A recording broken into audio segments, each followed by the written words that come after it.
جی السلام علیکم عمیر صاحب، کیسے ہیں؟ وعلیکم السلام. اللہ کا احسان ہے. آپ سنائیں کیسے ہیں؟ اللہ تعالیٰ کا بڑا کرم ہے. تھینک یو سر، اللہ آپ کو جزائے خیر دے. حکم کریں. کہاں سے کال فرمایا کون آپ نے کون عمیر سے صاحب؟ پنگے لے رہے ہیں سر آپ؟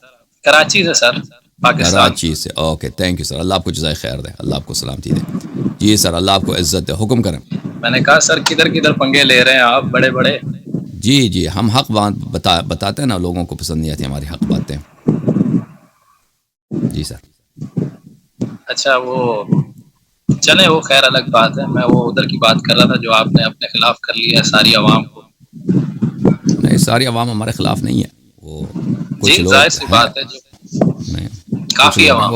اور آپ کو پتہ نہیں ہے کہ ایرانی حکومت کے پاس بہت سارے آپ کے پاکستانی شیعہ لڑکے وہاں پر حرام کی روٹی کھاتے ہیں. وہاں پر ایک آدمی بیٹھا ہے، اس کے سامنے 200 موبائل رکھے ہوئے ہیں، اس کے پاس 1000 پروفائل ہے.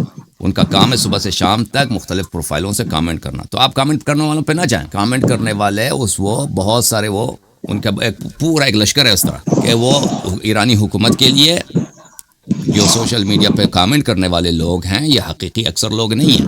ان میں سے بہت سارے باٹ ہیں، یعنی ایل ٹیکنالوجی ان کے پاس سے چائنا سے لے کے آئے ہیں. اور دوسرا ان کے پاس کیا ہے، وہ لوگ بیٹھے ہیں ادھر.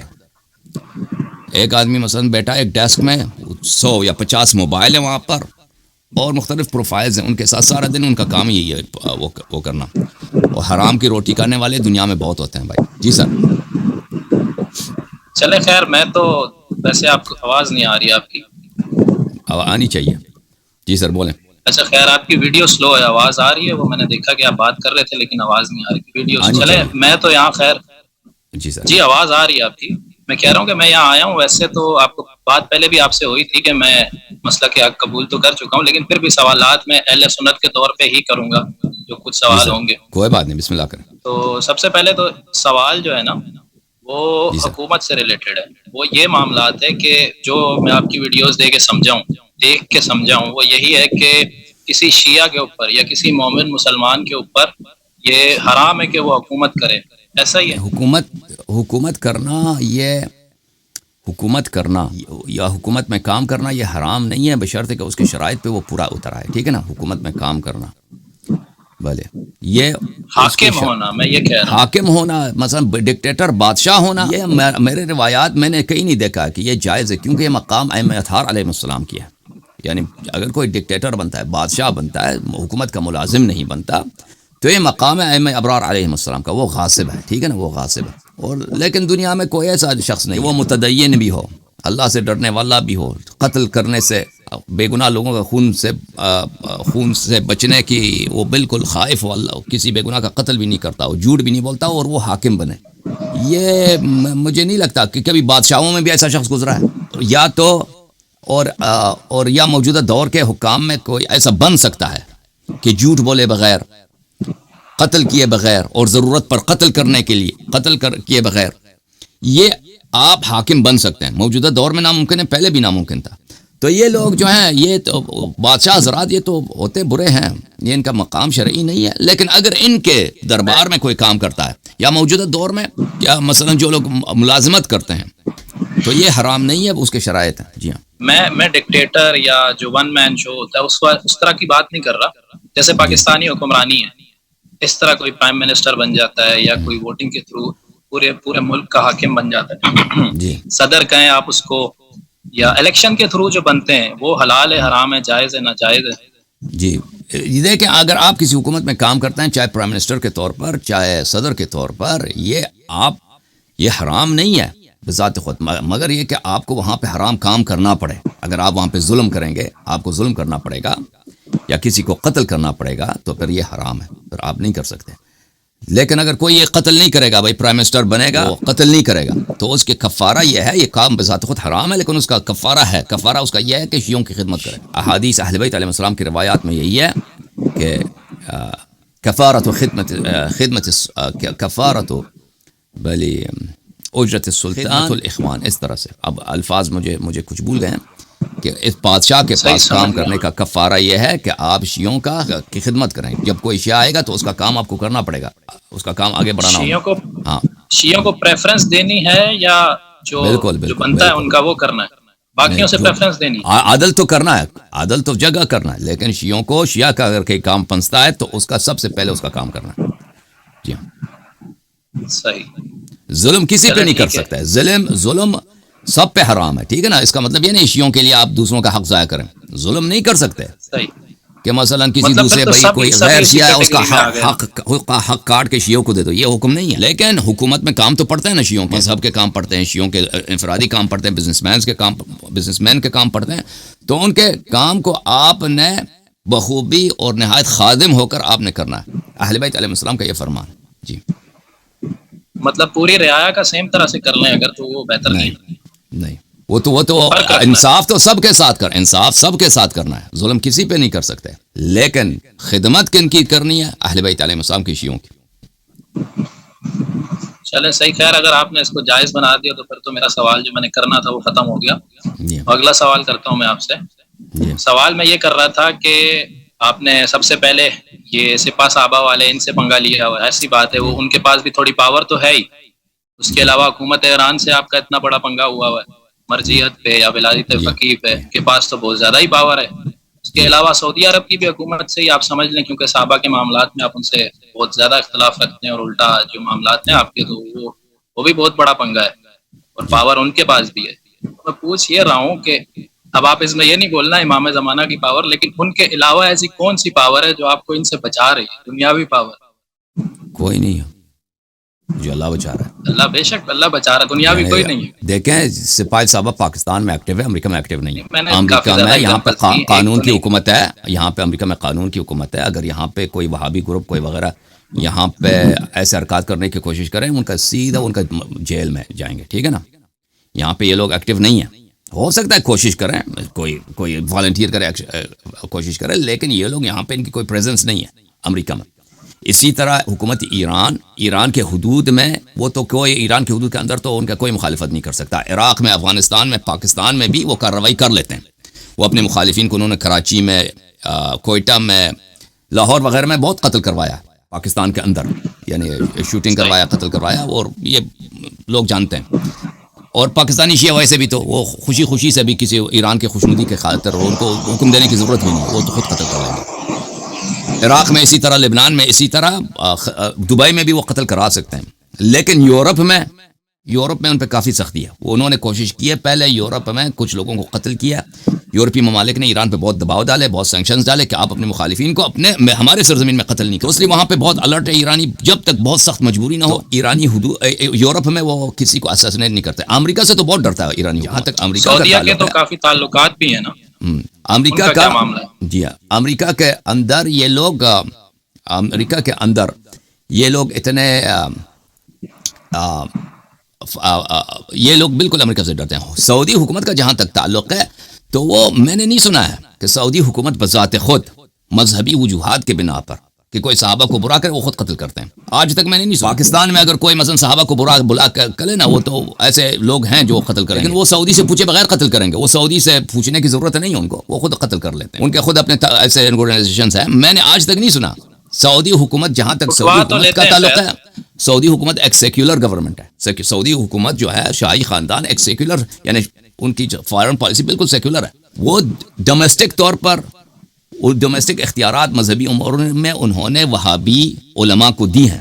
لیکن سعودی خاندان، بادشاہ جو ہے وہ بہت کچھ کرتے ہیں. وہ قمار بھی کھیلتے ہیں، جوا بھی کھیلتے ہیں، وہ شراب وغیرہ. مثلا ابھی محمد بن سلمان نے ریاض وغیرہ میں بہت سارے کنسرٹیں کرائی ہیں. یہ تو بہت بڑا مشہور ہے کہ یہ لوگ سب کچھ کر لیتے ہیں نا. سعودی جو شہزادے ہیں، یہ شاہی خاندان ہے، ان کا تو دین کا اتنا پرواہ تو نہیں ہے. اگر آپ صحابہ کے خلاف کچھ بولیں تو وہ آپ کو قتل، اس طرح نہیں ہے. سعودی خاندان کو بالکل اس بات کی پرواہ نہیں ہے. آپ سعودی کے حدود میں بھی اگر آپ صحابہ کو برا بلا کہیں تو سعودی بادشاہ کو کوئی پرواہ نہیں ہے، ان کو پرواہ ہی نہیں ہے. عمر کو آپ، ہاں البتہ سعودی میں وہاں پہ وہابی جو علماء ہیں وہ ایکٹیو ہو جائیں گے آپ کے خلاف. سعودی حدود میں تو نہیں کر سکتے. اس لیے سعودی علماء کے لیے وہ انٹیریئر منسٹری، وزارت ارشاد وغیرہ جو ہے وہ علماء کے ہاتھ میں، مولویوں کے ہاتھ میں، ٹھیک ہے نا.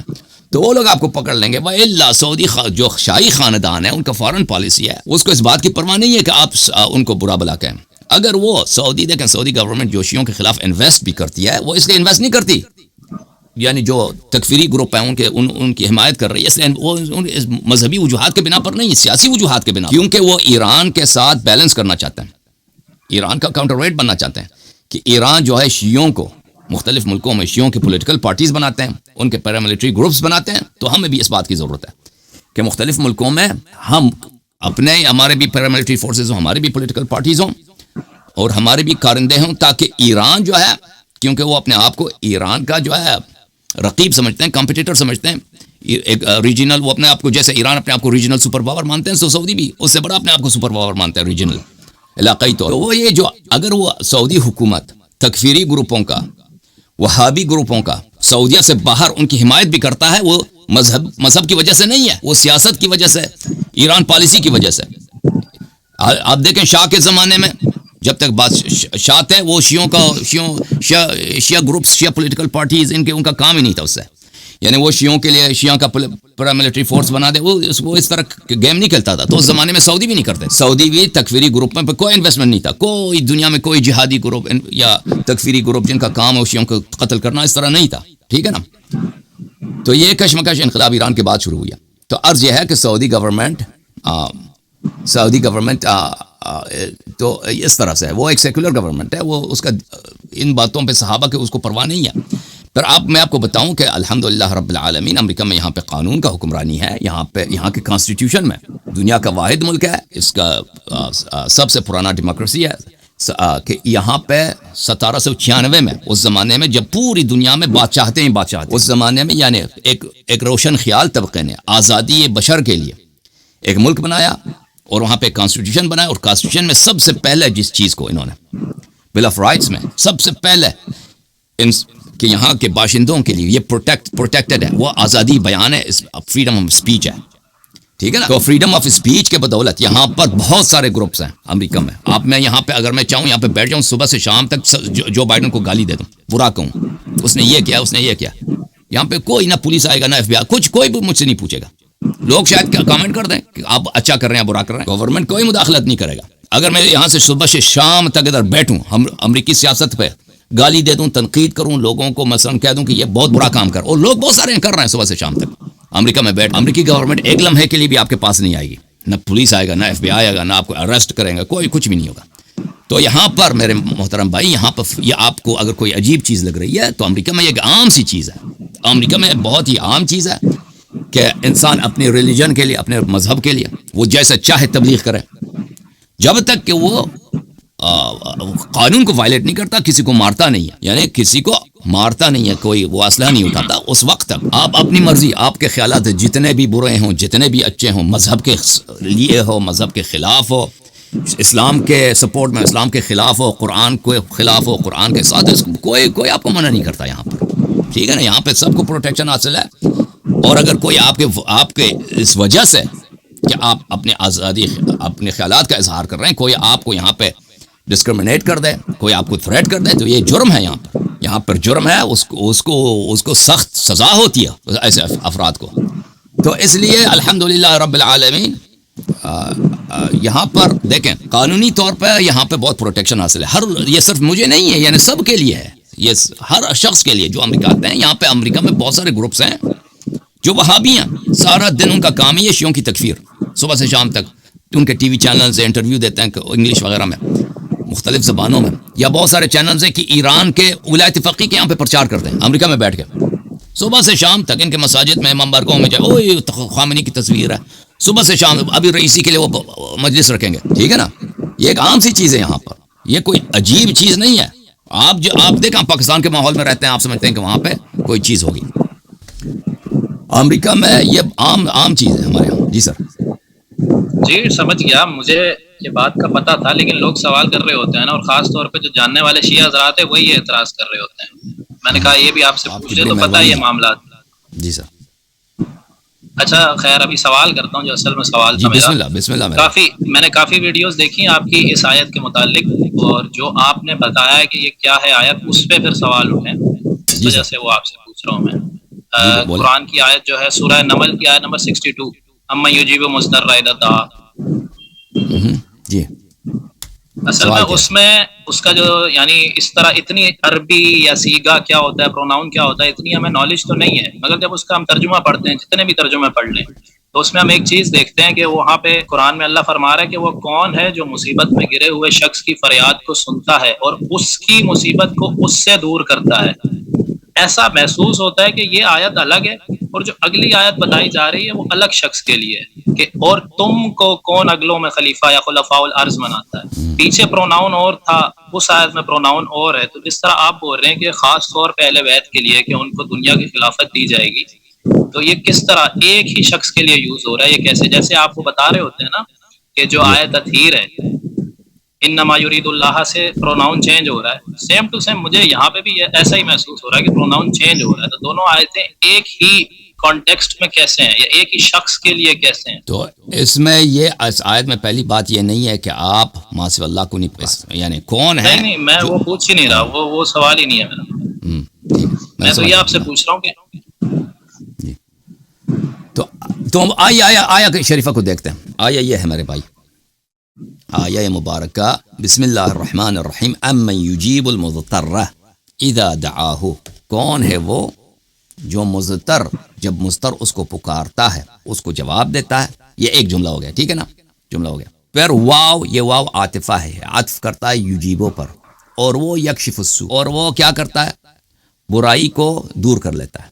یہ دو جملے ہیں، جملے برائی کو دور کر لیتے، ایک مستقل جملہ ہے، لیکن یہ مستقل جملہ عطف ہے، اسی کا ماقبل سے مرتبط ہے، وہ ماقبل ہی سے تعلق رکھتا ہے، اس پہ عطف ہے۔ ہاں، اس کے بعد وَيَجْعَلُكُمْ، اور وہ آپ کو خلفاء الارض، یہ بھی عطف ہے۔ ہاں، یہ وہ جس طرح وَيَكْشِفُ السُّوء جو ہے، واو یکشف السوء، یہ عاطفہ ہے، جیسے اردو زبان میں کہتے ہیں اور یہ کرتا ہے، یہ اور سو کو وہ دور کر لیتا ہے، برائی کو دور کر لیتا ہے، اور آپ کو خلفاء الارض بناتا ہے۔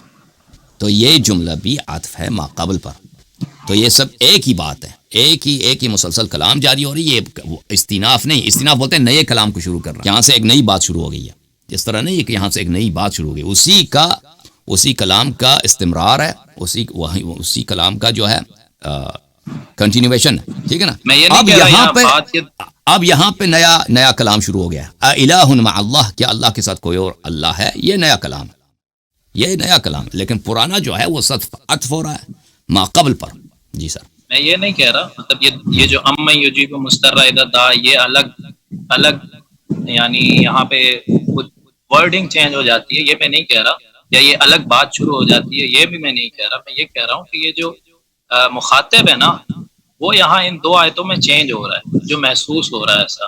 میں نے پہلے یہی بات کی کہ مجھے قرآن سے کس طرح استدلال کرتے ہیں اتنا کوئی ڈیپتھ میں تو نہیں پتا، مگر جو سامنے نظر آ رہا ہے کہ اسی طرح سے آپ کو یعنی جو نبی کی بیویاں ان کو اہل بیت سے یعنی بولتے ہیں وہ شامل نہیں ہے، کیونکہ وہ پروناؤن اور مخاطب چینج ہو رہا ہے، جو آیت تطہیر ہے اس میں، ایسا ہے نا۔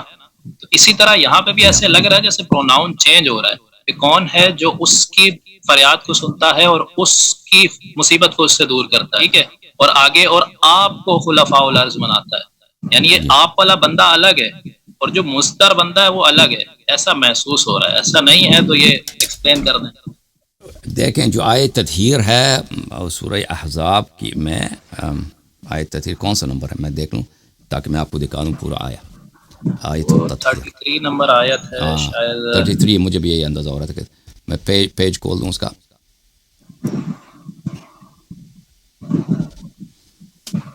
پیج نمبر میں دیکھ لوں، پیج نمبر ہے 422۔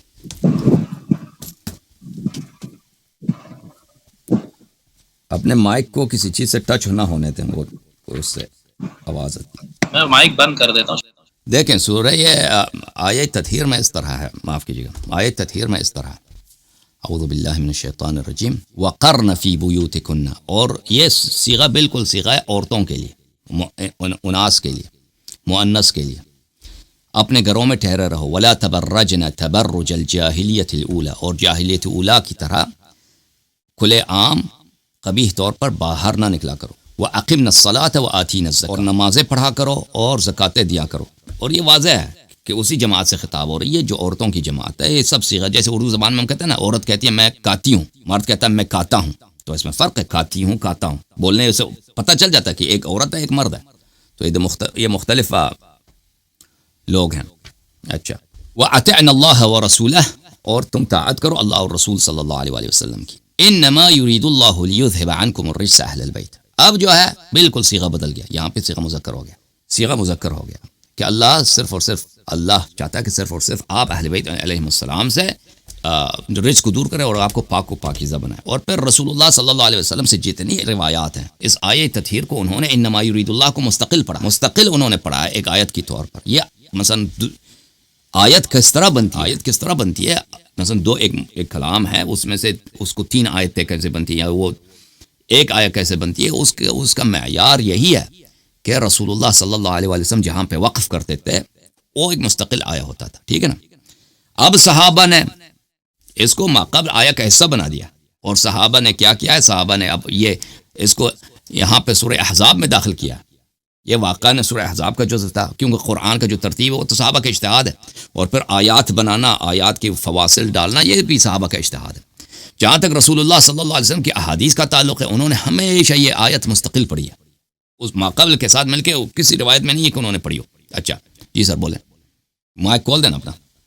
جی اچھا، میں یہ کہہ رہا ہوں کہ اس آیت پہ بالکل کوئی مجھے شک نہیں ہے، یہ آیا ہے خاص طور پہ انہی کے لیے جن کو رسول اللہ صلی اللہ علیہ وآلہ وسلم نے چادر کے نیچے لیا، صرف ان کے لیے ہے اور کسی کے لیے نہیں ہے. میں اس آیت سے یہ بول رہا تھا کہ میں سمجھ گیا آپ کی بات، توضیح دینے کی ضرورت نہیں ہے، میں سمجھ گیا ہوں آپ کی بات.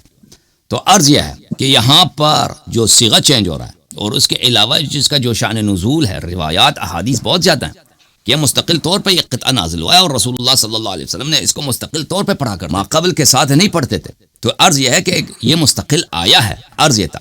اب آتے ہیں آئے اما یجیب کے پاس. اما یجیب المضطر اذا دعاہ، یہاں پہ صیغہ چینج نہیں ہو رہا بھائی. آپ جو سمجھتے ہیں کہ یہاں پر اگر اما یجیب میں کون ہے جو مضطر کی صدا سنتا ہے، مضطر کی دعا سنتا ہے، اجابت کرتا ہے جب مضطر اس کو پکارتا ہے، اور برائی کو دور کرتا ہے، اور آپ لوگوں کو خلفاء الارض بناتا ہے. یہاں پہ ماقبل میں صیغہ غیاب کا بھی نہیں ہے، خطاب کا بھی نہیں ہے. وہ یہ مضطر مخاطب بھی ہو سکتا ہے، یہ مضطر کوئی اور بھی ہو سکتا ہے. ٹھیک ہے نا. اللہ نے کہا مضطر کون ہے جو مضطر کی صدا سنتا ہے اور بدی کو اس سے دور کرتا ہے، اور آپ کو خلفاء الارض بناتا ہے. اب یہاں پہ کوئی دلیل نہیں ہمارے پاس کہ وہ مضطر خود وہی جس کو خلیفہ بنایا جا رہا ہے وہ نہیں ہے. ٹھیک ہے نا. یہ کوئی دلیل نہیں ہے. آیت تطہیر میں ہمارے پاس واضح دلیل ہے کہ وقرن فی بیوتکن ولا تبرجن تبرج الجاہلیۃ الاولی واقمن الصلاۃ واتین الزکاۃ واطعن اللہ ورسولہ صلی اللہ علیہ وآلہ وسلم. یہ سب کے سب یہ کس سے خطاب ہے؟ عورتوں سے خطاب ہے. یہ تو واضح طور پہ، جیسے اردو میں ہم کہتے ہیں نا میں کاتا ہوں، عورت کہے کہ میں کاتی ہوں، وہ بولنے ہی سے پتہ چل جاتا ہے کہ اس کا بولنے والا ایک مرد ہے دوسرے کا عورت ہے. تو یہاں پر اس طرح نہیں ہے میرے بھائی میرے عزیز. کون ہے بیچارے کی آواز سنا؟ اب یہ بیچارہ وہی مخاطب ہے جس کو خلیفہ بنایا جائے گا. یہ کوئی دلیل نہیں یہاں پر، یہاں پہ کوئی قرینہ نہیں کہ یہ وہی نہیں ہے، یہ کوئی کسی اور کی بات ہو رہی ہے. ٹھیک ہے نا. اور نہ کوئی حدیث ہے نہ کوئی روایت ہے. وَيَجْعَلُكُمْ خُلَفَاءَ الْأَرْضِ جو ہے یہ بعد میں نازل ہوئی ہے، اس کی شان نزول کچھ اور ہے، اس کی شان ماقبل کی شان نزول کچھ اور. اس طرح بھی کوئی شواہد نہیں، بلکہ شاہد یہی ہے ہمارے احادیث میں کہ یہ ایک ساتھ ہی نازل ہو گئے، اکٹھے نازل ہو گئے. اور رسول اللہ صلی اللہ علیہ وآلہ وسلم نے اس کو کس کے لیے پڑھا ہے؟ امیر المؤمنین علیہ الصلوۃ والسلام کے لیے. ہمارے ہاں، آپ کے ہاں اس کی کوئی حدیث ہی نہیں ہے. یعنی آپ تفسیر در منصور میں اگر جائیں، یہ تفسیر در منصور ہے، جلد نمبر 6، چھاپ دارالفکر. یہاں پر اما یجیب المضطر اذا دعاہ ویکشف السوء، یہاں پہ اس کی شان نزول میں کہ کس طرح نازل ہوئی ہے، بھلے یہاں پر کوئی نہیں ہے، کوئی حدیث نہیں ہے، صرف ایک روایت ہے. دیکھیں یہ روایت ہے رسول اللہ صلی اللہ علیہ وآلہ وسلم سے، عن سعد بن جنادہ قال رسول اللہ صلی اللہ علیہ وآلہ وسلم من فارق الجماعت فهو في النار على وجه، جو جماعت حق کو چھوڑے وہ اپنے چہرے کے ساتھ جہنم میں مارا جائے گا. لأن اللہ تعالی یقول، اللہ تعالی کہتا ہے اما یجیب المضطر اذا دعاہ ویکشف السوء ویجعلکم خلفاء الارض. یعنی رسول صلی اللہ علیہ وسلم نے اس کو ایک ساتھ پڑھا. اللہ یہ کہتا ہے فالخلافۃ من اللہ عز وجل، خلافت اللہ کی جانب سے. فإن كان خيرا فهو يذهب به وإن كان شرا فهو يؤخذ به. اگر خلافت اچھا ہو تو وہ اس کو اللہ، تو وہ شخص تو وہ خلیفہ، اگر خلیفہ اچھا ہو تو اس کو اس کی جزا ملے گی، اور اگر خلیفہ برا ہو تو اس کو اس کی جواب دینا پڑے گا. علیک انت بالطاعۃ فیما امر اللہ تعالی بہ، آپ پہ واجب ہے کہ آپ طاعت کریں، ٹھیک ہے نا. تو یہ اس کی روایت ہے. شان نزول یہی ہے کہ بھائی پیغمبر صلی اللہ علیہ وسلم، شان نزول نہیں ہے کہ کس لیے نازل ہوا ہے، رسول صلی اللہ علیہ وسلم سے جو حدیث ہے انہوں نے اکٹھے پڑھا ہے. اب میں آپ کی خدمت میں عرض کروں، ہمارے ہاں جو شیعہ حدیث ہیں اس میں تو میں آپ کو دکھا چکا ہوں، اگر چاہیے میں دوبارہ دکھا دیتا ہوں. وہ دیکھیں نہیں، وہ دیکھا. ہاں کہ امیر المومنین علیہ السلام نے فرمایا یہ ھذا خاصۃ لنا اہل البیت، یہ کہ خطاب یہ اہل بیت علیہ السلام سے ہے. ٹھیک ہے نا. ٹھیک ہے. اچھا، اس آیت کو کسی کو سمجھانے کے لیے جو انجینئر سے امپریس ہو گیا ہو، تو یہ حضرت یوسف علیہ السلام کی مثال دے سکتے ہیں نا، کہ جس طرح ان کو کنویں سے نکال کے کیسے مصر کا خلیفہ بنا دیا مثال کے طور پر. جی سر. اس آیت کے مستری صاحب اس آیت سے استدلال کرتے ہیں کہ آپ ما سوی اللہ کو پکار نہیں سکتے، اس کا موضوع وہ یہ کہتے ہیں. لیکن اس آیت میں ایسی کوئی بات نہیں ہے. دیکھیں مستر کا جواب اللہ سنتا ہے بلا شک بلا ریب، اور بیچارے کی مدد کرتا ہے. ٹھیک ہے نا. اس بیچارے سے کیا مراد ہے؟ وہ اہل بیت علیہ السلام مراد ہے، جن کو خلفاء بنایا جاتا ہے. اب اس بات کو چھوڑ بھی دیں تو اس آیت میں ایسی کوئی ایسی بات نہیں ہے کہ آپ جب کسی پرابلم میں ہوں تو کسی کو پکار نہیں سکتے، کیونکہ پکار کا جواب دینے والا تو صرف اللہ ہے. آیت میں ایسا نہیں ہے. الگ دونوں اس کو اگر دیکھ لیا جائے کہ یہ الگ الگ ہیں، پھر تو ثابت ہو جاتا ہے، کیونکہ آیت کے اینڈ میں بھی تو ہے نا الہ مع اللہ، اس سے تو ثابت ہو جاتا ہے. لیکن یہ الگ الگ نہیں ہے، یہ بات ہے. یہ بات ایک ہے، الگ بھی ہونا. اگر ثابت ہو جائے کہ کہ اللہ کے علاوہ پکار کا جواب دینے والا کوئی بھی نہیں ہے، تو پھر آپ کے لیے حرام ہو جائے گا کہ آپ اللہ کے علاوہ کسی کو نہیں پکار سکتے، چاہے وہ چاہے دنیاوی ہو، چاہے ظاہری ہو، چاہے غیبی سبب ہو. ٹھیک ہے نا. پھر یہی ہوگا اور ہمیں پتہ ہے کہ جھوٹ ہے. اس طرح نہیں ہے کہ اللہ کے علاوہ کوئی مدد نہیں کر سکتا. ہمیں پتہ ہے کہ اللہ کے علاوہ، اگر آپ یہاں پہ گھر میں آگ لگی ہے یا گھر میں چور آیا، دوسرے کمرے میں آپ کا بڑا بھائی بیٹھا ہے، ٹھیک ہے نا، اس کو آپ پکارتے ہیں، وہ ڈنڈے کے ساتھ آ جاتا ہے، چور کو بھگا لیتا ہے. تو یہ آپ نے اگر بڑے بھائی کو بلا دیا، یہ آیت یہ نہیں کہہ رہا آپ اس کو نہیں بلا سکتے. ٹھیک ہے نا. آیت میں ایسی بات نہیں ہے کہ آپ ما سوی اللہ کو نہیں پکار سکتے، ما سوی اللہ کو نہیں. اللہ دیکھیں، اللہ مستر کی پکار کا جواب دے دیتا ہے، برائی اس سے بدی کو رفع کر لیتا ہے بلا شک بلا ریب. اس کا منکر کافر ہے. لیکن اس کا مطلب یہ نہیں کہ آپ کسی اور کو بھی نہیں پکار سکتے، اس کے علاوہ کوئی نہیں ہے. ٹھیک ہے نا. اللہ کے علاوہ کوئی اللہ نہیں ہے. لیکن اگر آپ کسی مشکل میں ہوں، کسی شخص کو پکاریں، اس آیت کا اسے کوئی تناقض ٹکراؤ نہیں ہے. جی سر. اللہ اصل میں اس چیز سے جو یہ چیز ہے نا، استعانت کا معاملہ، اس سے کافی لوگ، اب آپ دیکھیں کوئی تقریباً 40 لاکھ کے قریب لوگ تو اس کے صرف سبسکرائبر ہیں، اگر کمی بیشی کر لی جائے، کیونکہ اس کا اپنا چینل الگ ہے، دوسرے چینل الگ ہیں. بہت لوگ اس سے امپریس ہوئے ہیں. ان سے دلائل مانگو تو وہ جو دلائل دیتے ہیں اس سے کہیں یہ نہیں پتہ چلتا کہ یہاں پہ آپ زندہ سے نہیں مانگ سکتے، مردہ سے مانگ سکتے ہو، یا زندہ سے مانگ سکتے، مردہ سے نہیں مانگ سکتے. ان کو تو پھر بندہ یہی بولے نا کہ زندہ سے بھی پھر مانگنا شرک ہو گیا. بالکل. کوئی ایسی چیز وہ نہیں دکھا سکتے. لیکن 40 لاکھ لوگ اس کو فالو کر رہے ہیں، اور باقی جو وہابی دوسرے دیوبندی اہل حدیث ہیں، وہ بھی اس چیز میں کس طرح نکل گئے ہیں.